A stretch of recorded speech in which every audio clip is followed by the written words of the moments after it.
कि जितेंद्र मांझी पिछली बार 78,000 वोट से जीते थे, इस बार 1 लाख वोट से जीतने जा रहे हैं।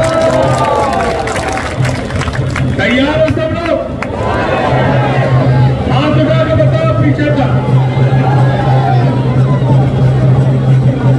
और मैं दिल्ली से चल के आपके बीच में आया हूं।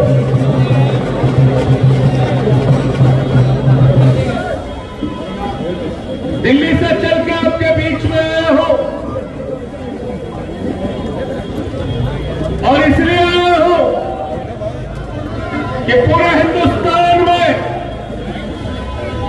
जहां कहीं भी भारतीय जनता पार्टी के खिलाफ लड़ाई होगी, नरेंद्र मोदी के खिलाफ लड़ाई होगी, अमित शाह के खिलाफ लड़ाई होगी, नफरत के खिलाफ लड़ाई होगी, झगड़े के खिलाफ लड़ाई होगी, इस मुल्क का अमन बिगाड़ने वालों के खिलाफ लड़ाई होगी। संजय सिंह सीना तान के आपके साथ खड़ा होगा। इस विश्वास को दिलाने के लिए आपके बीच में है।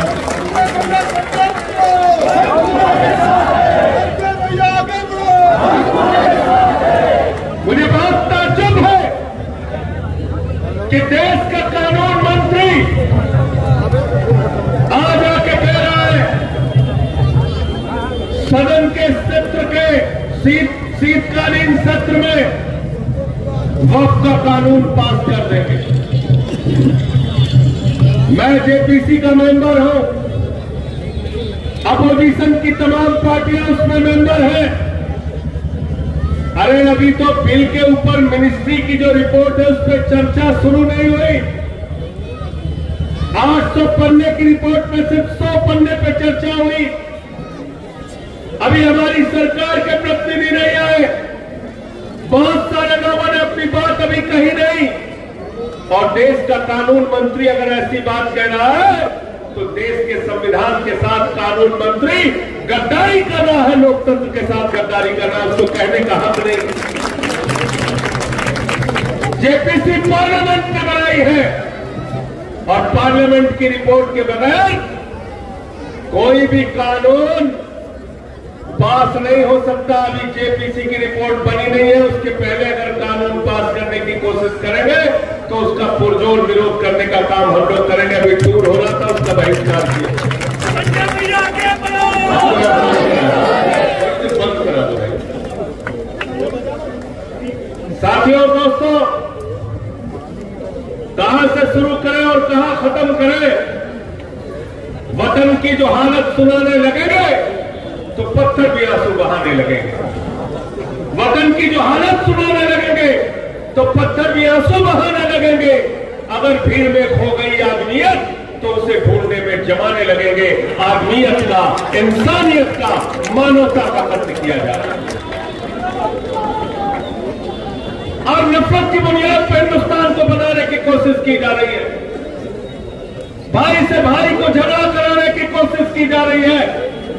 महाराष्ट्र का चुनाव हो रहा है, शिंदे की सरकार है, फडणवीस की सरकार है, अजीत पवार की सरकार है, महायुति की सरकार है। अरे चुनाव के प्रचार में जाते हो तो बताओ हमारे बच्चों के लिए कितना स्कूल बनाया, बताओ हमारे बच्चों के लिए कितना अस्पताल बनाया, बताओ हमारे लिए कितनी सड़कें बनाई, बताओ हमारे लिए कितने उद्योग लगाए, बताओ हमारे लिए कितने रोजगार दिया, बताओ हमारे लिए कितनी महंगाई कम की, बताओ मुंबई और महाराष्ट्र की क्या तरक्की की। अरे बेईमानो, मुद्दों की बात नहीं करते हो, फालतू की बात करते हो। बचोगे कटोगे, बचोगे कटोगे, ये सब नारे में अब मुमरा और मुंबई की जनता फंसने वाली नहीं है। हम सब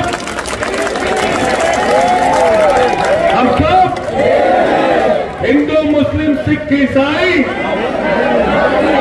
हिंदू मुस्लिम सिख ईसाई, ये हिंदुस्तान 144 करोड़ लोगों का है। भारत का प्रधानमंत्री भाषण देता है यहाँ महाराष्ट्र में आके, कहता है एक रहोगे तो सेफ रहोगे। मैंने कहा मोदी जी 10 साल से तुम घास छील रहे हो क्या भाई? अगर 10 साल के बाद भी हम सेफ नहीं है तो अपने प्रधानमंत्री के पद से इस्तीफा दे दो, तुमको प्रधानमंत्री रहने का अधिकार नहीं। गलत तो नहीं कह रहा हूं? गलत तो नहीं कह रहा हूं? अरे 10 साल हो गए तुमको, और 10 साल के बाद भी अगर हम सेफ नहीं है तो प्रधानमंत्री यहां का घास छील रहा है, उसको इस्तीफा देके बैठ जाना चाहिए, उसको प्रधानमंत्री रहने का अधिकार। मुद्दे की बात नहीं करते। हम दिल्ली में चुनाव लड़ते हैं अरविंद केजरीवाल जी के नेतृत्व में, हम बताते हमने इतने स्कूल बनाए, इतने अस्पताल बनाए, बिजली फ्री किया, पानी फ्री किया। यहां पे योगी जी आते हैं, नारा दे रहे बटोगे तो कटोगे, बोले कि नहीं बटोगे तो कटोगे। समझ में आया नारा का मतलब कि नहीं समझ में आया? समझ में आया? नहीं समझ में आया? नहीं समझ में आया? मैं आपसे कहना चाहता हूं, बटोगे तो तुम्हारे बच्चों के सरकारी स्कूल बंद हो जाएंगे, बटोगे तो सरकारी अस्पताल बंद हो जाएंगे, बटोगे तो तुम्हारी सरकारी सड़कें टूट के खाक खाक हो जाएंगी, बटोगे तो देश के अंदर महंगाई बढ़ जाएगी। 110 रुपए का पेट्रोल बिकेगा, 100 रुपए का डीजल बिकेगा, 250 रुपए का टमाटर बिकेगा, 300 रुपए का तेल बिकेगा, महंगाई आसमान पे पहुंच जाएगी। बटोगे तो भारत की सेना 4 साल के ठेके पे रख दी जाएगी, अग्निवीर की योजना लाई जाएगी। बटोगे तो नफरत की बुनियाद पर हिंदुस्तान को बांटा जाएगा। बटोगे तो याद रखना आपके बच्चों का मुस्तकबिल खराब हो जाएगा। महाराष्ट्र के अंदर उद्योग धंधे गुजरात में चले जाएंगे। बटोगे तो आपका रोजगार खत्म होगा, किसान आत्महत्याएं करने के लिए मजबूर होगा। इसलिए मैं कहना चाहता हूं, न पटिए न कटिए, मिलके भाजपा को लपटिए।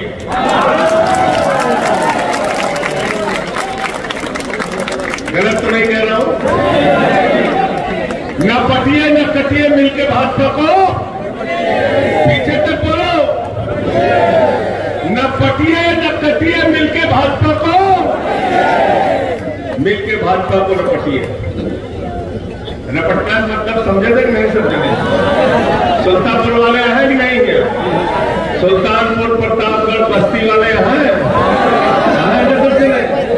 रपटा मतलब जाना है समझे? गलत मनई आओ तो पकड़ के समझने रपट ले, रपटेगा कि नहीं रपटेगा? तो न पटिए न कटिए और मिलके भाजपा को।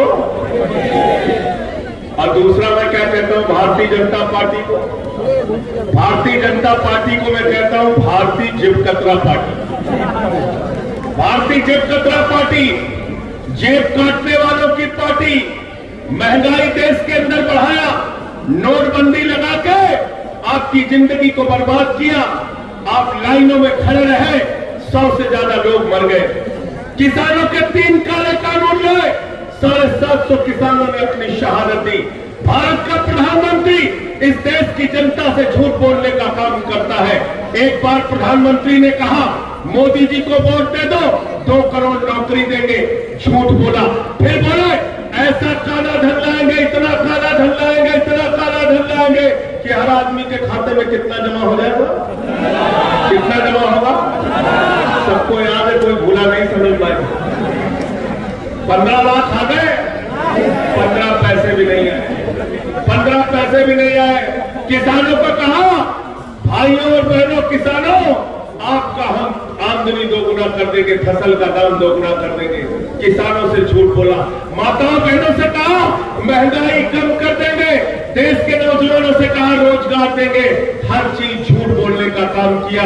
झूठ बोलने में भारत के प्रधानमंत्री को महारत हासिल है। मैं तो मोदी जी के बारे में कहता हूं, अगर हिंदुस्तान के अंदर किसी नेता के पास गंजे को कंघी बेचने का हुनर है तो उसका नाम है नरेंद्र मोदी। गंजे को भी कंघी बेच देते हैं प्रधानमंत्री, गंजे को भी कंघी बेच देते हैं, कुछ भी बोल देते हैं। हमारे यहाँ खलीलाबाद में गए तो कहने लगे संत कबीर, बाबा गोरखनाथ और गुरु नानक देव जी एक साथ बैठ के मीटिंग करते थे। पता चला उनके जीवन काल में 100 साल काम कर रहे हैं। फिर कहने लगे नाली के गैस से चाय बना लीजिए आप, सब नाली के गैस से चाय बना फिर कहने लगे भारत की आबादी 600 करोड़ है, वहां से हम जीत के आते हैं। कुछ भी भारत के प्रधानमंत्री बोल देते हैं। तो मैं तो ये कहता हूं कि मोदी जी और उनकी पार्टी का नाम है भारतीय झूठा पार्टी, और दूसरा काम ये करते देश में झगड़ा कराने का।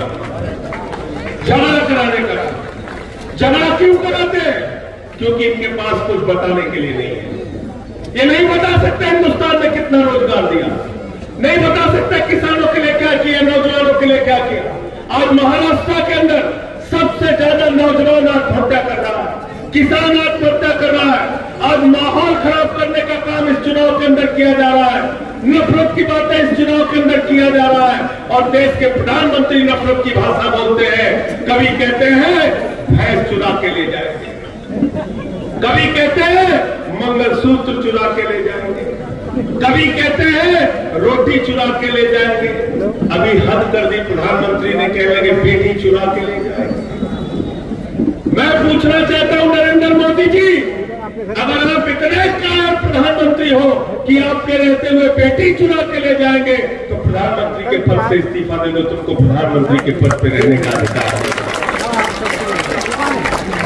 ऐसी गंदी भाषा भारत के प्रधानमंत्री बोलते हैं, ऐसी भाषा भारत के प्रधानमंत्री बोलते हैं।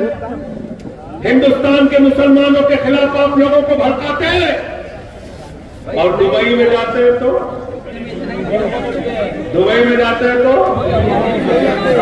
देखिए ना, शाहरुख खान भी ऐसे फिल्मों में नहीं मिलता होगा गले हीरोइन से जैसे मोदी जी मिलते हैं शेखों से। देखे हो नहीं देखे हो? देखे हो ना, शेखों को एकदम गले लगा लेते हैं। कतर की मस्जिद में जाएंगे वहां गले लगा देंगे, दुबई की मस्जिद में जाएंगे वहां गले लगा देंगे। क्यों लगाते हैं गले? कभी सोचा आपने? क्योंकि वहां पर नरेंद्र मोदी के भतीजे जय शाह का धंधा चलता है, धंधा चलता है। जहां धंधा चलेगा वहां धर्म पीछे, और हिंदुस्तान में मुसलमानों के खिलाफ भड़काना है। मैं तो कहता हूं मोदी जी, कतर के मुसलमानों से इतना प्यार है, दुबई के मुसलमानों से इतना प्यार है, थोड़ा इससे समीम से भी प्यार कर लो, इसको भी गले लगा लो कभी, यहां भी मस्जिद में घूम के आ जाओ। ये नफरत की बातें बंद करो, इससे कुछ भी हासिल होने वाला नहीं है। और इस्लाम, मुसलमान, मैं कहना चाहता हूं, मुसलमान अगर डरता है तो सिर्फ खुदा से डरता है, ऊपर वाले से डरता है। उसको डराने की कोशिश मत करना, उसको डराने की कोशिश मत करना। और मैं तो बार बार कहता हूं कि आप अपने नबी का नाम भी याद कर लेंगे तो कभी नफरत की बात नहीं कर सकते। नबी को कहा गया रहमतुल आलमीन, पूरी दुनिया पर रहमत करने वाला। नफरत की बातें कहां से आती है? हिंदू धर्म में कहा गया वसुधैव कुटुंबकम, पूरा विश्व हमारा परिवार है। हम पूजा खत्म करते हैं, भगवान से प्रार्थना करते हैं हाथ जोड़ के कि धर्म की जय हो, अधर्म का नाश हो, प्राणियों में सद्भावना हो, विश्व का कल्याण हो। अरे हिंदू धर्म पूरे विश्व की कल्याण की बात करता है। मोदी जी जरा हमको तुम बताओ, फडणवीस जी जरा हमको तुम बताओ, शिंदे जी जरा हमको तुम बताओ, अमित शाह जरा हमको बताओ, योगी जी जरा हमको बताओ, कौन सा हिंदू धर्म तुमने पढ़ा है जो नफरत की बात करते हो? तुम नफरत की बात करते हो, तुम हिंदू धर्म को मानने वाले, हिंदू धर्म को मानने वाले।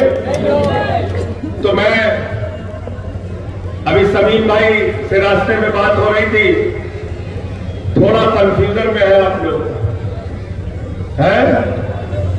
घड़ी बंद हो चुकी है, याद रखिएगा। बंद किया है कि नहीं किया बताइए आप लोग? बंद कर दिया ना? तुतारी को ध्यान में रखना, तुतारी को ध्यान में रखना। जितेंद्र अवार्ड का चुनाव निशान है तुतारी, तुतारी को याद रखना, याद रखना। ये मराठियों के स्वाभिमान का सवाल है, याद रखना। ये उत्तर भारतीयों के स्वाभिमान का सवाल है, याद रखना। मैं आपसे कहने के लिए आया हूं, हाथ जोड़कर विनती करने के लिए आया हूं।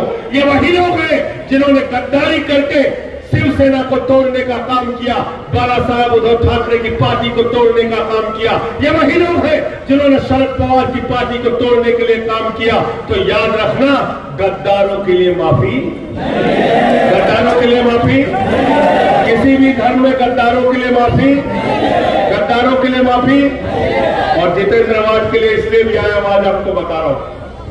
मैं जेल गया 6 महीने जेल में रहा। हमारे साथी पूछते हैं, कहते हैं क्यों आपको जेल में डाला? क्योंकि मैं नरेंद्र मोदी की आंख में आंख डाल के बात करता हूं, अमित शाह की आंख में डाल के बात करता हूं, इसलिए मुझे जेल में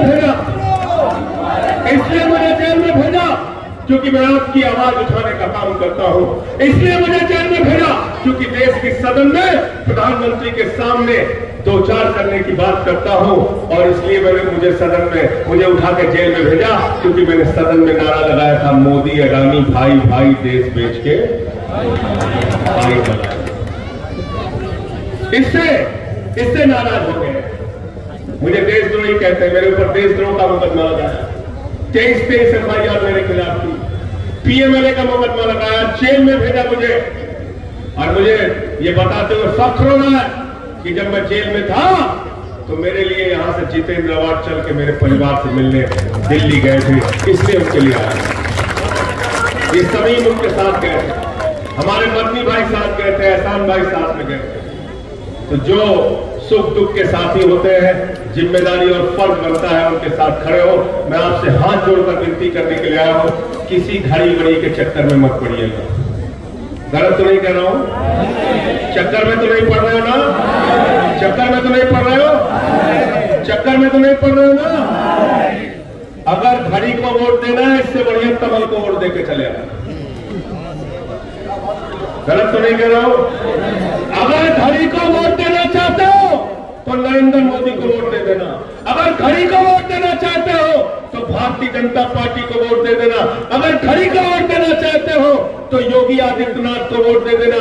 अगर घड़ी को वोट देना चाहते हो तो नफरत फैलाने वालों को वोट दे देना, क्योंकि घड़ी का एक वोट नरेंद्र मोदी के लिए काम करेगा, योगी के लिए काम करेगा, नफरत फैलाने वालों के लिए काम करेगा। इसलिए उसके चक्कर में पड़ना है क्या चाहते हो? नफरत वालों को वोट देना चाहते हो क्या? नफरत वालों को वोट देना चाहते हो क्या? अगर घड़ी का वोट दिया तो मोदी के काम आएगा, अगर घड़ी का वोट दिया तो योगी के काम आएगा, अगर घड़ी का वोट दिया तो महाराष्ट्र का अमन चैन बिगाड़ने वालों को काम आएगा, अगर घड़ी का वोट दिया तो समाज को बांटने वालों को काम आएगा। इसलिए हमें जोड़ना है, न बटिए न कटिए मिल के भाजपा को, न बटिए न कटिए मिल के भाजपा को। बहुत बहुत शुक्रिया, बहुत बहुत धन्यवाद। इंकलाब, इंकलाब, इंकलाब।